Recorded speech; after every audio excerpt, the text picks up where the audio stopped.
শুভ দুপুর বন্ধুরা, তোমরা এই গরমে কেমন আছো অবশ্যই জানাবে। আজ আমি একটা রান্নার রেসিপি নিয়ে চলে এসেছি রান্নাঘরে। দেখো বন্ধুরা, আমি রান্না চাপিয়ে দিয়েছি, একদিকে ভাত হচ্ছে, এই মাছগুলো ভাজা হয়ে গেছে আর কচুর সাথে চচ্চড়ি হবে মাছের মাথা দিয়ে। বন্ধুরা, এই মাছের মাথা দিয়ে একটু সাথে চচ্চড়ি হবে। আর এদিকে আমি সজনে ডাঁটা আলু দিয়ে জিরে রান্নার ঝোল হচ্ছে। ভালো লাগলে অবশ্যই লাইক কমেন্ট শেয়ার করে দিও।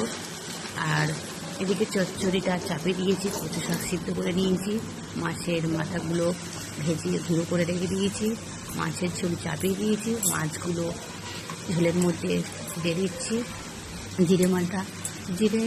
জিরে বাটনার ঝোল হবে, খুব সুন্দর খাওয়া আজকের মেনু।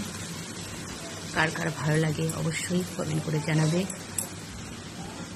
এই জিরে বেটে দিয়েছি, শিলনোড়া দিয়ে জিরে বেটে রেডি করে রেখেছি।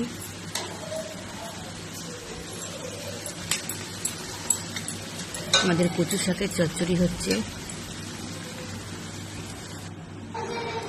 আমার রান্না কমপ্লিট হয়ে গেছে। দেখো বন্ধুরা, মাছের ঝোল জিরে বান্না দিয়ে সজনে ডাঁটা দিয়ে ঝোল হয়ে গেছে, আর কচু শাকের চচ্চড়িও রেডি হয়ে গেছে মাছের মাথা দিয়ে। ভালো লাগলে অবশ্যই লাইক কমেন্ট শেয়ার করে দিও, পাশে থেকো বন্ধুরা।